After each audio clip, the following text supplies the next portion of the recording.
It's absolutely essential to counterbalance in every tissue of our bodies the actions of estrogen. Estrogen is important, it's a powerful growth stimulator, but it continues to stimulate growth whenever it's there. Whereas progesterone is a hormone that promotes differentiation or specialization of each tissue to do what it's meant to do. And it's also there to stop the ongoing proliferation caused by estrogen. So we were talking before, and it's like, what is the problem with women's health? There are many problems, but you explained it in a way that made it really seem to make sense. So can you just describe that for us? Okay, this is a cumulative understanding that I've learned over 40 years of thinking and working in this field. But it occurs to me that we currently grant the position of expert in women's reproductive health to gynecology and obstetrics. And this is a specialty that began as barber surgeons in the Middle Ages, before the germ theory of disease, before we had any vaccinations, before modern medicine, basically.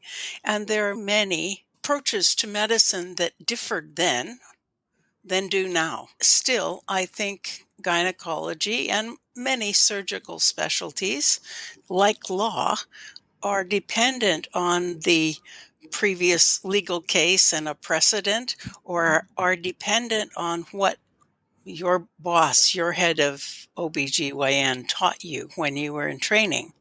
So I think of them as authority-based specialties, whereas something like internal medicine, endocrinology, tends much more to be a science-based specialty.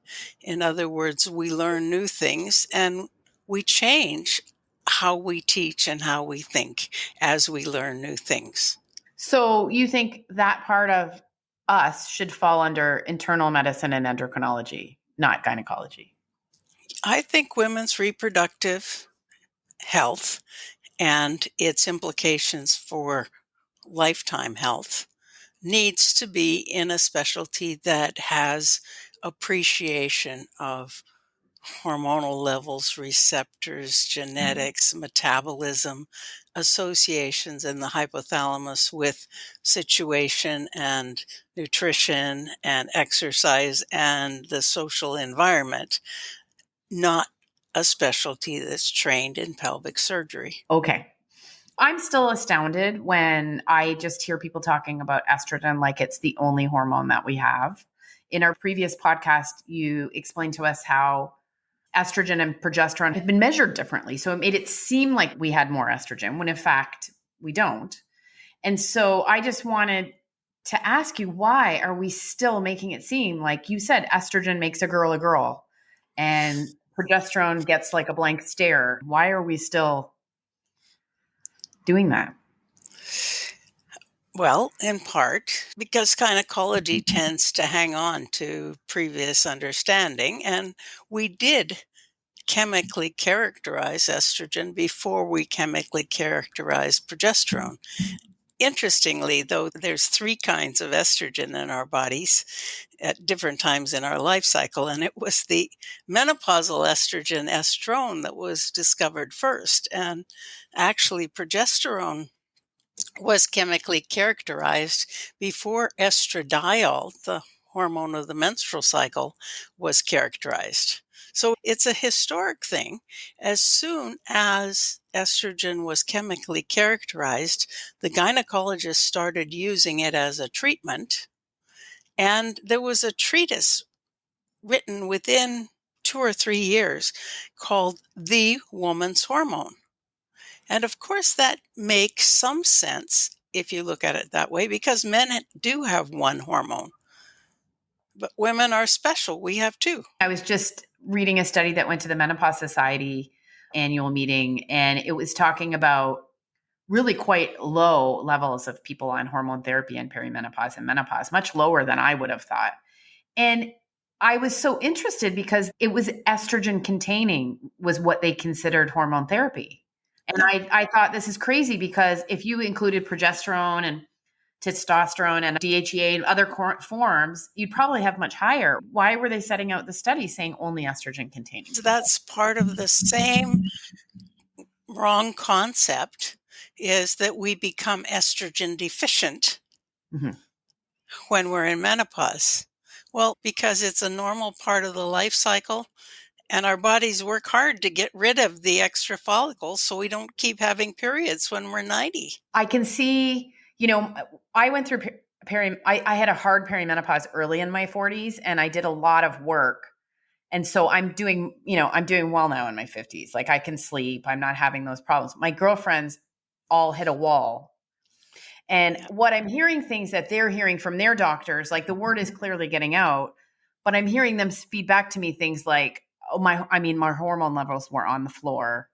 I had no hormones, like I need hormones, right? And it's so interesting because I Yeah. just keep saying to them, like, you're 54, you're being tested and told something that it's sort of like, yes, you have an arm and two ears, like that's how it seems to me. I think, again, it's the conjoint agreement among the experts, among culture and science in general, that we need high estrogens in order to be healthy, which isn't true.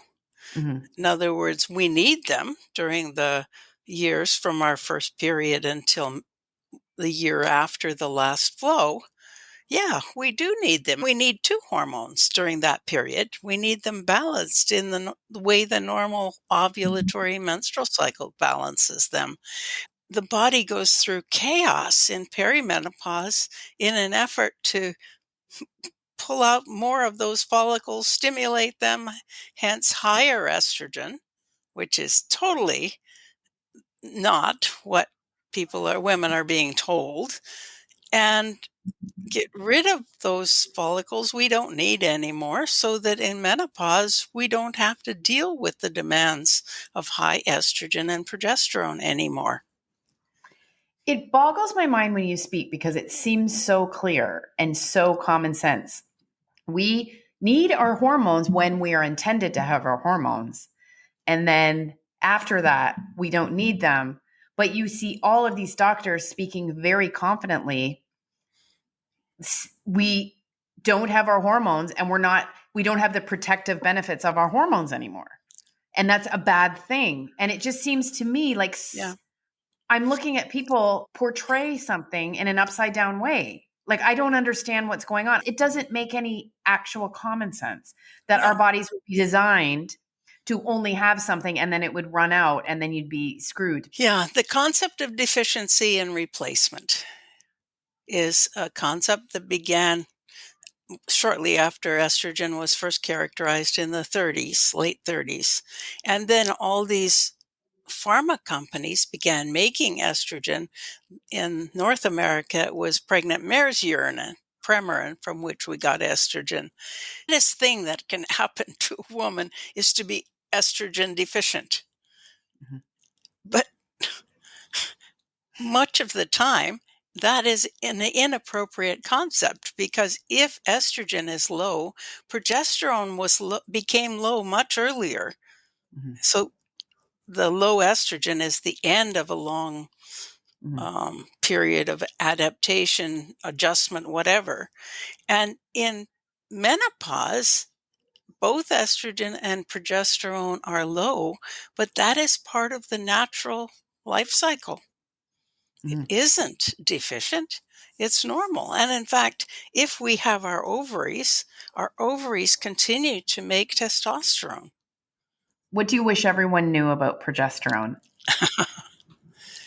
That it's absolutely essential to counterbalance in every tissue of our bodies the actions of estrogen.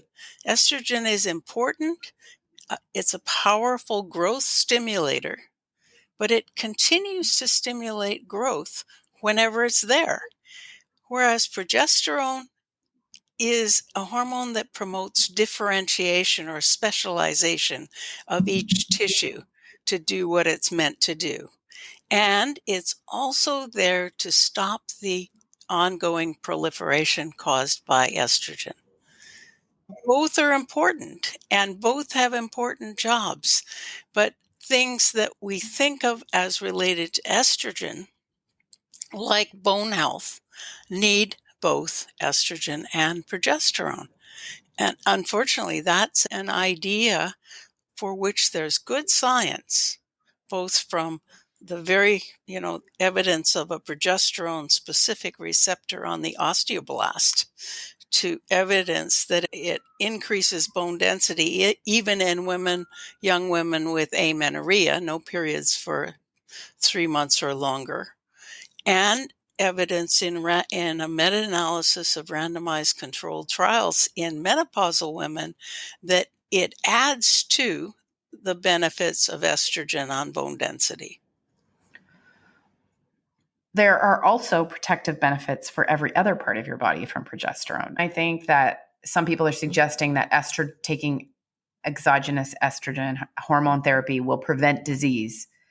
I don't think there's really very much evidence that it will prevent disease. I think the evidence is mixed.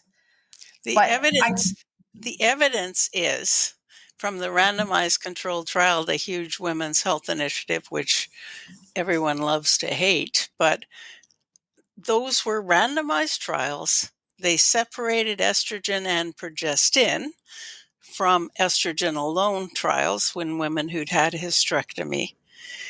But it does not prevent heart disease. It doesn't prevent wrinkled skin. It doesn't prevent brain aging. So don't let anyone tell you it's going to make it better. when we talk about protective benefits, like can taking progesterone and estrogen have a protective benefit? Can it protect your bones? Can it protect your, like you're saying, it's good for bones? Does that? Yes, it's good for bones and it's preventative, if you will. Having 10 to 14 days of progesterone every cycle prevents the bone loss that would happen if you didn't ovulate. We know that from a meta-analysis. When there's loss of bone, from the time we gain our peak bone mass in our late teens, we continue to lose bone throughout our lives. That's normal. So it's crucial that we gain a high peak bone mass, which depends on our childhood and our growth and our exercise and our weight and all of those things, our genetics. But we can maintain that adolescent peak bone mass better if we have both estrogen and progesterone. In other words, menstrual cycles with normal ovulation. And if we do that, we're unlikely to get a fracture later. Okay. This is bringing me back to the main question that I've been thinking about a lot lately is the split in perception of whether we need to ovulate or not. And this is a very thorny thing because I had actually a back and forth with a neuroscientist, and I couldn't believe I was having a back and forth with a neuroscientist.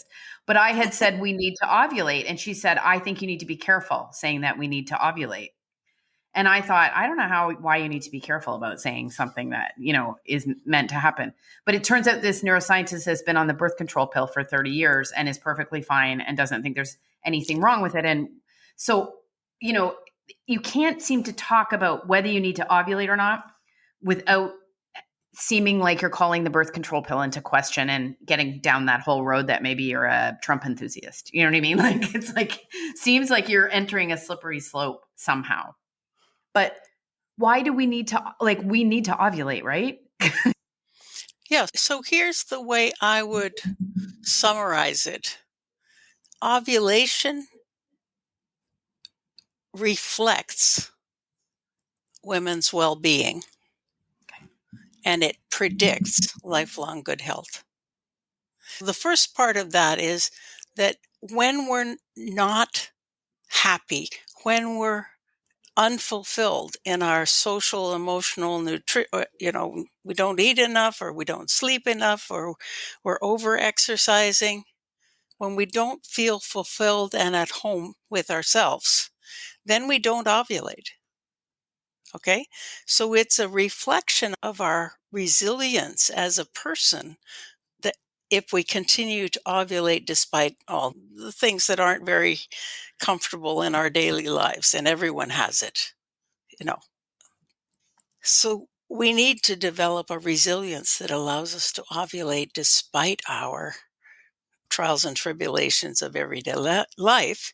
And then, if we normally ovulate through those 25 to 50 premenopausal years, we are likely protected from early heart attack, from early fractures, from dementia, from all of the things we associate with aging. Mhm. Now, those are hard to prove, partly and mostly because ovulation is so invisible. We have to make a major effort in order to observe it, to track it. There's all kinds of apps and ways of counting forwards and backwards in menstrual cycle days trying to do this now. Most of them are not validated, Okay. which is a problem. Would you say it's the number one thing that you would tell women to do is to get your period organized and your ovulation sorted? Yeah, and connect your reproductive self with the rest of your life and you, because we, especially if you start the birth control pill early, then what you're experiencing is a pill, Mhm. not your own physiology. Mhm.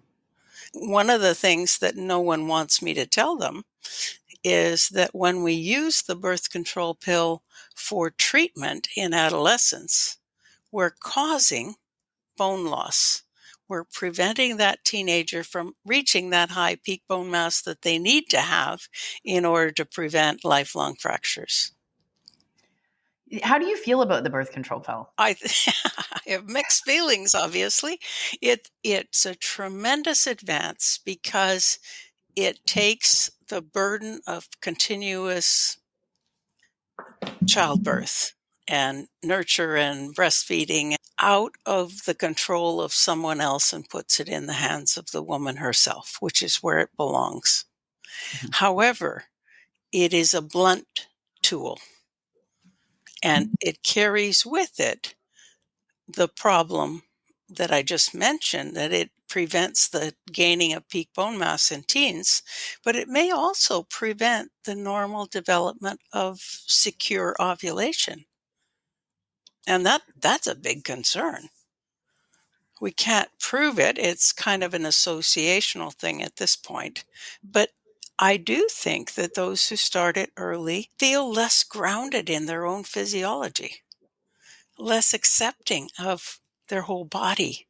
It's like my reproductive system belongs to my partner or belongs to my gynae or somebody else, not to me. That is so interesting. And then, the work that you do that is so specialized and sort of outside of the mainstream,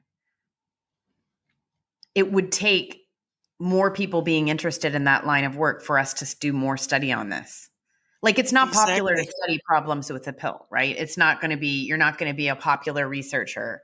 If you decide to look into these connections that you're talking about, if you're a researcher, is that very likely to be a successful career for a person?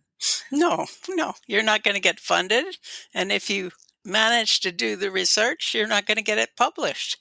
It's really difficult. There's Yep. bias built into the system. And in general, even the most open minded editors of mainstream journals trivialize women's reproduction. Okay. You have struggled tremendously to get things published, have you not? Yes. hmm What's So, that look like? for example, we finally got funding to do a randomized placebo controlled trial, double blind, of progesterone for perimenopausal hot flushes, night sweats, sleep problems. So that was funded by the Canadian Institutes of Health Research, which is a government, very, you know, prestigious scientific organization.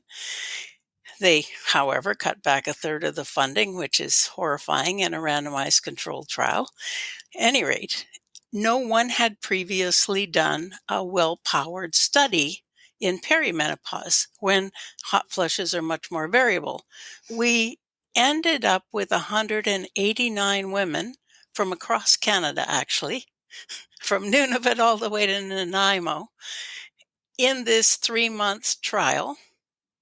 And I knew the results and presented them in Chicago at the Endocrine Society in 2018. But it was June of 2023 before I could get them published in a peer-reviewed journal. Okay. What's I that think I like? had 12 rejections, often without peer Okay. review. Okay. When people Mhm. say science, I want to sort of scream about this, right? Like I want to sort of scream about, I don't know very much about it, but from my podcast have spoken to several people who talk about this, the realities of what happens Yeah. when you're doing work that's outside the narrative. Yeah. Just back to estrogen for a few moments. We've talked before, but I just want to be really clear that a lot of the topsy-turviness of perimenopause is not due to dropping estrogen. It's due to fluctuating estrogen and high estrogen. Right. It's not due to low estrogen. That's the usual narrative. Yeah. Which, women are told your estrogen's too low, or if they're having infertility, they're told that they have bad eggs or old eggs or something. But the problem is that the coordination between the hypothalamus and the pituitary and the ovary is on purpose disrupted to allow more follicles to get stimulated. It's less coordinated than it is in premenopausal years. That's why, for example, there's more non-identical twins in older mothers. So we're releasing more follicles. Each follicle can make some estrogen. And the consequence is that estrogen levels are high and then they're downswinging. Now, a downswing of estrogen, or testosterone for that matter, is seen by the brain as an emergency. There's a huge release of all these stress hormones and neurotransmitters, etc. Everything we can measure goes up when estrogen swings down. That's why they're related to hot flushes and night sweats. That's why they're related to bone loss. But more recently, we've learned that these downswings in estrogen are also related to mood changes, depression, for example. Okay, so this is part of the transition into the low, calm, lovely Yeah. hormone levels of menopause when we don't have to deal with these swings or even the monthly cycle anymore. Yeah. Like this is part of your body saying, we got to get over that. We got to get over Mhm. there. One thing that is still quite crazy is that there doesn't seem to be a lot of people who understand that there's a difference between bioidentical progesterone, which is what you're studying, and progestogens, the synthetic Mhm. progestins. And in everything, like, in everything, I still hear people saying, well, I have an IUD, so I'm getting progesterone. When I was put on the pill when I was 16 and it was a progesterone only pill, I was explaining to my friends why it's a better pill because it's only progesterone. So basically, what happened is that the early researchers and the early clinicians didn't realize that progesterone's levels are so much higher than estrogens.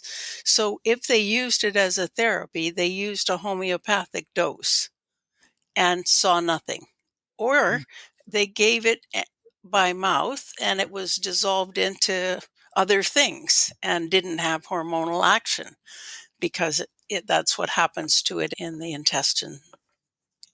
So they decided they had to make something that worked like progesterone in the uterus So hence they made chemicals that were created often from testosterone. The early progestins are made from a chemical base of testosterone. However, they have different effects on the brain, on the lungs, on the heart, on the musculoskeletal system. They're not guaranteed to have the same actions there as progesterone does. So, for example, medroxyprogesterone acetate, or Provera was the brand name, sits on the progesterone receptor in the osteoblast. So it works in bone like progesterone does, but it works in the breast to increase cortisol receptors, which increases the risk for breast cancer. Okay. That's something else. Are there other things that make you circumspect about producing in the future we might see any other connections? Is it have a I role mean, in dementia?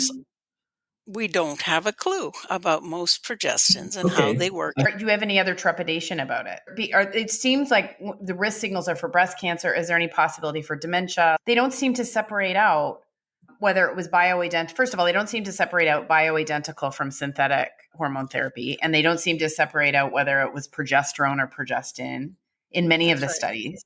That's right. So what do we And in know? fact, scientific studies will use the word progesterone when what they gave was progestin. I think we don't know about how most progestins act in most tissues in the Okay. body.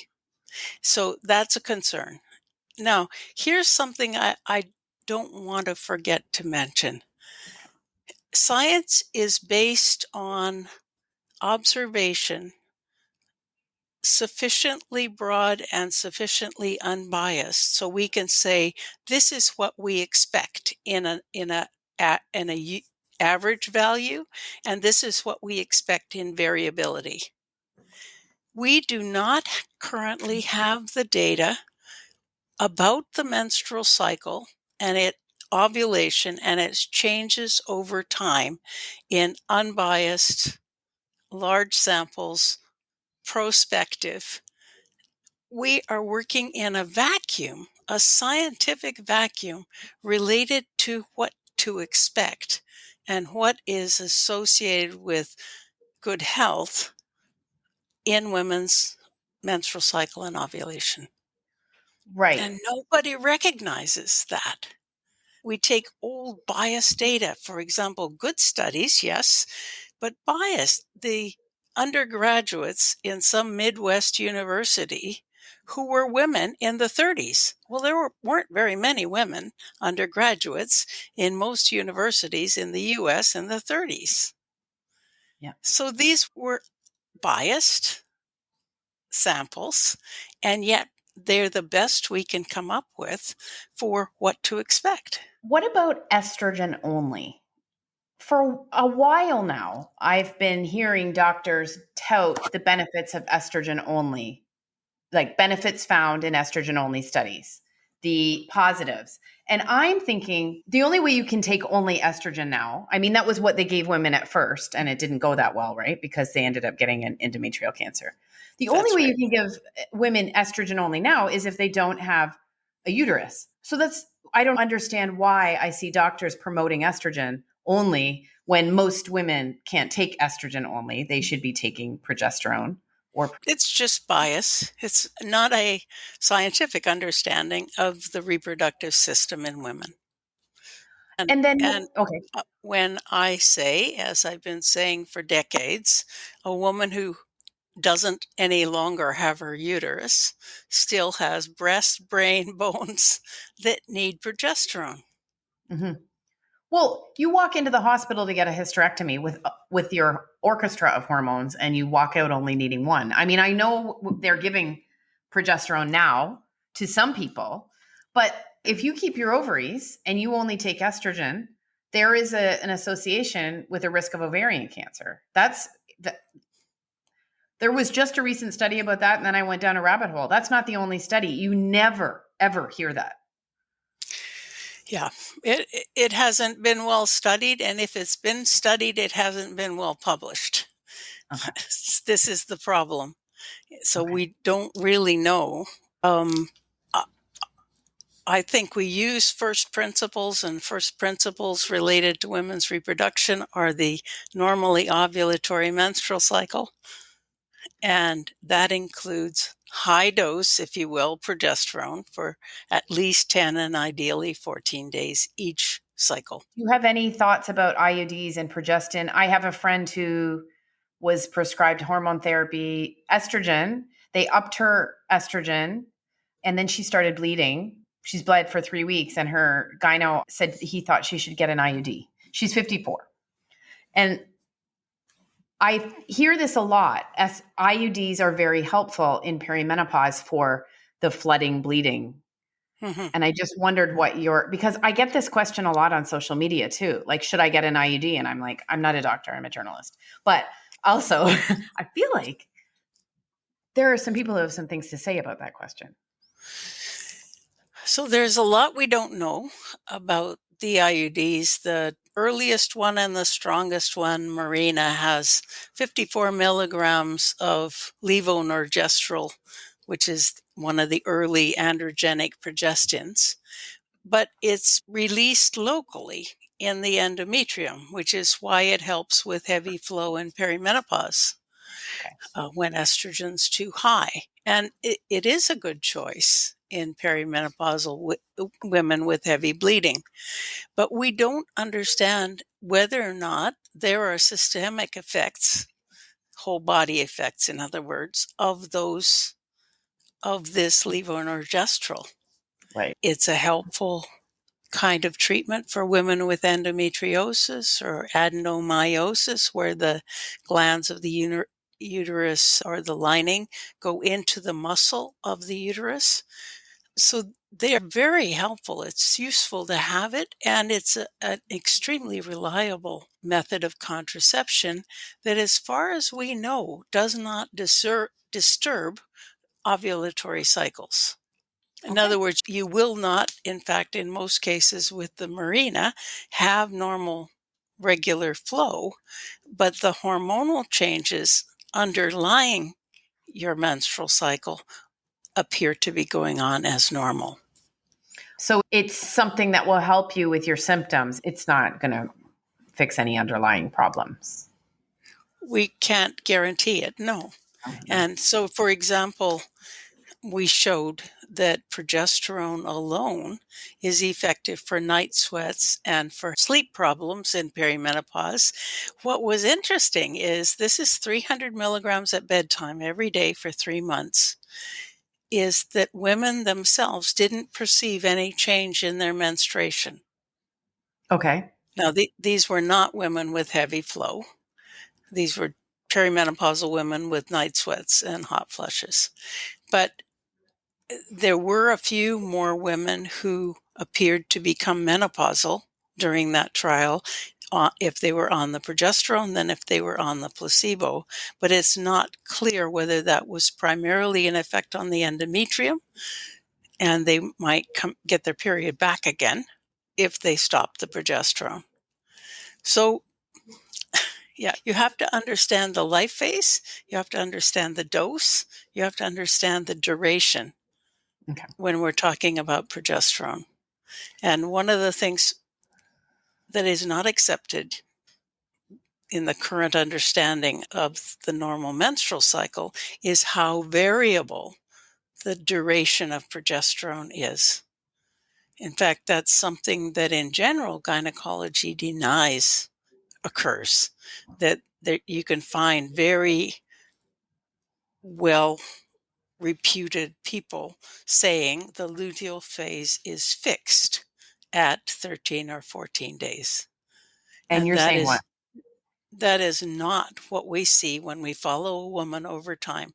We see extremely variable luteal phase lengths from not at all, as in an ovulation, no release of an egg, to cycles that can be 8 days or 6 days or 14 days or 16 days. And in general, the length of the luteal phase reflects the amount of progesterone and the height of the progesterone production.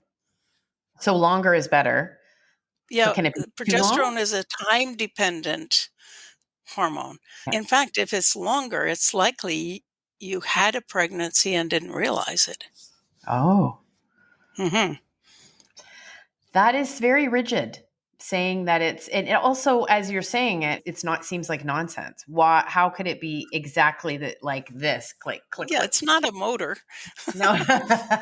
This is something adapting each Yeah. day, each hour to that woman's environment. So the good news is that we have a paper coming out in Human Reproduction shortly. Okay. It's accepted that that shows that variability. It's not as great as the variability of the early follicular phase of the cycle, but it's certainly not fixed. Okay. We contain multitudes, us womans. What do you do research with oral micronized progesterone, correct? Yes. So what Mhm. do you make of compounded varieties? There's all sorts of ways to take progesterone. What's your take on those ways? We don't have good science about the other, lozenges and other ways of taking progesterone. Oral micronized progesterone, we have a lot of data. There's significant evidence from randomized controlled trials that it improves deep sleep, for Mhm. example. Mostly in menopausal women. We did show improvement in perimenopause as well. And there's one study in men showing that. So it's not just a woman thing. Vaginal progesterone or micronized progesterone in high doses has been shown to decrease pregnancy related bleeding and early pregnancy loss. Okay. But it needs to be, if 300 milligrams is the dose that keeps the blood level in the luteal phase range for 24 hours, which seems to be the case, for the prevention of pregnancy loss, you need 400 milligrams in the vagina twice a day. Does vaginal progesterone have any impact on the genitoury syndrome of menopause symptoms? It hasn't been well studied. Yeah. I'm sure it does. Sorry, she's back. Okay. That is very So interesting. it's part of accepting people as they are in their environment. Um, Be nice if she could help out a little bit. She could do some editing or whatever. Okay, so that's interesting. Like that could be something that were it studied, why not, right? Like if it's mhm. having an effect for pregnant women, why not look at it for Well, we understand already that the cervical mucus under the influence of estrogen becomes stretchy, egg white like, becomes a sperm highway, basically, a sperm freeway. But progesterone's effect on that same cervical mucus, the opening of the uterus, is that it dries it up, it decreases that secretion. hmm. But there's also effects of progesterone on the vaginal wall and estrogen. So we haven't actually looked at that. We have collected data and it needs to be analyzed. For example, we have a question about vaginal dryness on the questionnaire that women in a randomized controlled trial of progesterone for menopausal hot flushes completed. So we could look at that question. It probably will archive it so someone else can look at it. What do you make of what do you make of all the PCOS, all the infertility problems? Like this is a big question, but it just seems like women are really struggling with fibroids, all these problems that seem to be so prolific. Mm. Prolific is a good word. Basically, there's good science saying the fundamental problem in polycystic ovary syndrome is an overreactive gonadotrophin releasing hormone in the hypothalamus. So the message in the brain is in pulses like nerves, and it gets translated into hormones when it goes to the pituitary. That rapid pulsing of GnRH in women with PCOS translates into rapid pulsing and higher levels of LH, or luteinizing hormone, which then stimulates the theca in the ovary and around each follicle to make testosterone. The combination of more rapid LH and that higher testosterone prevent ovulation. Progesterone is deficient in PCOS, almost always. Okay. The evidence we have is that progesterone slows that GnRH pulsing, lowers LH, and therefore may fundamentally. And the low amount of ovulation that you believe might be happening in some women, PCOS, this is all tied to problems in perimenopause. Yeah, what's interesting is that when I first started practice, women, I'm talking now about the late 70s, early 80s here in Vancouver, most women with PCOS had a hysterectomy in perimenopause. Mm. In fact, the average age at hysterectomy in UK and US and Canada is about 45, which is when heavy bleeding occurs normally in perimenopause.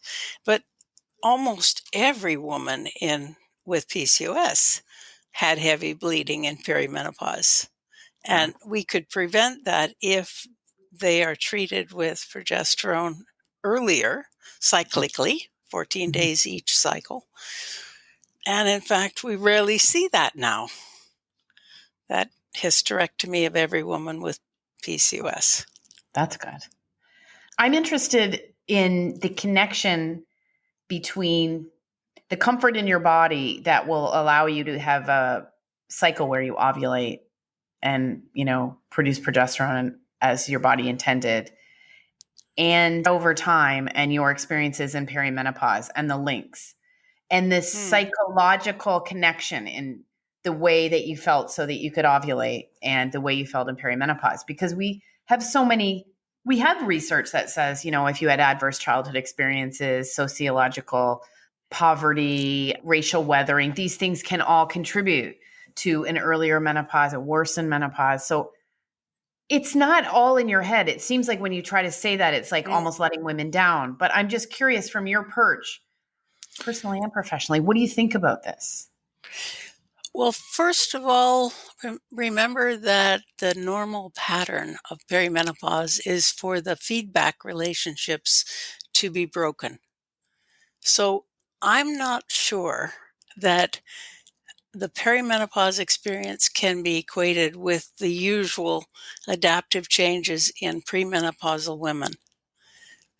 In other words, I had a horrible time in perimenopause. I think the big variable is how that individual, because of their own genetics, metabolizes estrogen. Those people who metabolize it quickly and get rid of it are better off than those people like me who metabolize it slowly. Okay. One of the only things that I found that could predict whether or not someone was going to have a difficult time in perimenopause was whether they had a difficult time with the birth control pill. What do you mean from it, or? Yeah. Okay. Usually, people who have the worst time in perimenopause couldn't tolerate, especially the earlier, higher dose birth control pills. That's crazy. That's amazing. Yeah, well, people like me had experience with 100 microgram ethinyl estradiol pill, whereas 20 is the usual dose today. And I lasted 5 days on it. And I what blew happened? up like a balloon. I got my first migraine. It was horrifying. No, thank you. I forgot to ask you about progesterone and breast health. Okay, this is terribly, terribly confused data. I think that progesterone has the same anti-proliferative effect on the breast, which is an anti-cancer effect, but we really have very little data. And because of that conflation we talked about before, where progesterone and progestin are all mixed up. Everyone blames progesterone for breast cancer. But the clear connection with breast cancer is with estrogen. Okay, you're just blowing my mind though, because every time I turn on social media and there's a book called Estrogen Matters that's saying it has absolutely nothing to do with it. Please tell me what's happening. Well, unfortunately, the research that needs to be done to find out about the role of progesterone and estrogen and to see it clearly related to breast cancer would need to be a careful prospective study with ovulation documented over many years. So that's we're missing important pieces of information. There's nothing like a bone density that can give you an indication for breast cancer, for example. So we really don't know. So when doctors are saying there's no increased risk of breast cancer when you take hormone therapy, They're wrong. The data clearly show an increased risk, especially the closer you take it to menopause. Mhm. The younger you are and the closer you take it to menopause, the higher the risk for breast cancer. And the risk is real and it's there. There's even a small risk, like 13% increased risk with the birth control pill. And when people get breast cancer, which I know people have gotten breast cancer, the first thing they do is say, stop taking your hormone therapy. Your hormone therapy didn't cause it, but stop taking it. Right. And I know there's And different types of breast cancer, obviously, but it's confusing. yes, there are. The majority, however, are estrogen and progesterone receptor positive. And the good news is if your breast cancer is progesterone positive, you have a better prognosis. You're Okay. more likely to respond and you're more likely to live longer without recurrence. And if you have breast cancer and you have to go off your hormone therapy and you experience menopausal symptoms, you can take progesterone. No? No, it's generally forbidden and the data just aren't there. Okay. There was a study that a randomized trial that took women with breast cancer and randomized them to hormone therapy or not. And it had to be stopped because the recurrence of breast cancer was significantly higher in those who are on hormone therapy. So You can't take progesterone. we don't have any data. And because cancer is such a serious thing, no one wants to mess with it. No one wants Well, to try. no one has any problem telling women that it doesn't cause breast cancer. I know I we're don't know what. conservative and careful about things we shouldn't be, and we're, you know, slap happy and take the data way beyond where it should be taken. So you're 81, awesome age. Could you give some hope to women who are struggling and trying to learn about this, about the perimenopause and menopause transition? Because it's being portrayed as if it's permanent. The hope I can give is this. The Center for Menstrual Cycle and Ovulation Research website, we're upgrading right now, and I'm very hopeful we'll find someone at least to carry that on after I'm retired, which I expect to be in July of 2025.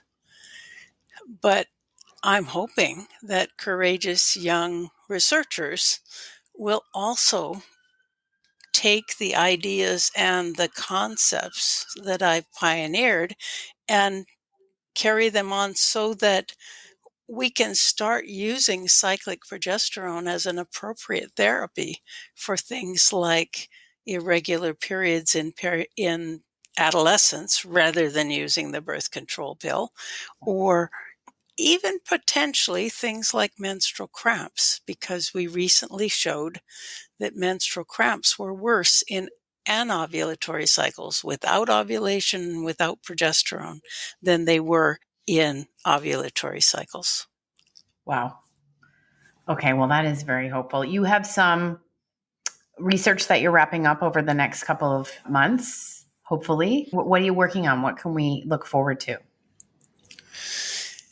So we are completing a number of studies that have looked at what's to be expected in the normal menstrual cycle. We are also doing a study of endometriosis and looking at brown adipose tissue activity, which is a kind of fat that we can see above the clavicles in the neck here, which actually makes energy instead of storing energy like most fat tissue does. There's a whole bunch of interesting connections between appetite, energy expenditure, energy requirements, and the hormone system, which a colleague of mine, Dr. Purcell, in the Okanagan is working on. I'm writing a book which will be partly my unique life story. Not very many people grow up in a remote Alaskan fishing village and end up doing the research that I've been doing. I'm hopeful we'll get people thinking about who we call experts in women's health right now. That, I think inappropriately, is now the gynecologic surgeon, someone trained in surgery, not trained to understand hormones and metabolism, the intersection of hormones with the social situation, emotional situation, etc. Did you ever think you'd work this long?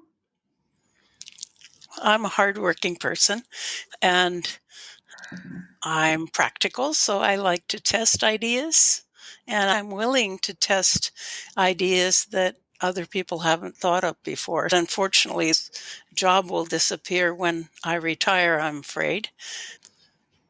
It isn't exactly as though the university and the community are supporting my life's work, but I'm hoping women will insist that it be carried forward. Oh, I think that they will. And unfortunately, as you know, most of the famous people and game changers, their life's work became popularized often not while they were around to enjoy it. I know, but people Use tell me that it takes 20 years from an idea to yeah, its change in society. Well, it's been more than 20 years that I've right, been saying these things, and I'm not seeing much change, right. So which you're is like, hello. discouraging. I think that it's changing though, Dr. Pryor. I mean, I know some of the people that you've influenced. Lara Bryden, for example. You know, you have influenced her tremendously. And I just lost my father in February, and he was in the critical care ward for 8 days. All of the nurses were reading a book and talking about it and fixing their periods and going on and on about it. And then I said, "What book are you reading?" And they said, "Period Repair Manual. It's amazing." And some of them were taking progesterone to fix ovulate. And I said, "Well, I know that's Lara Bryden. That's my friend." Well, you would have thought I said Beyonce for one thing. And then I told them about you, and they were so interested in fixing this, and they were in their 30s, and I Mhm. thought, wow, you know, some of them were trying to get pregnant and then it spread, and then some of them had weight, and you know, I believe that comes from you, like that. I believe that's your influence, so you can't see that, right? And all the No, people on social media, you're not a Instagrammer, you're not doing Instagram lives, you're too busy. But since I started, there are a lot of people that are waking up to this, and even nurse practitioners who, when I started, didn't really pay attention to it, who now are. And I think nurse practitioners are really good friends of women in perimenopause. I think they're a very cool niche to take care of women in this space, but they're paying attention to it. And so I think you can't see.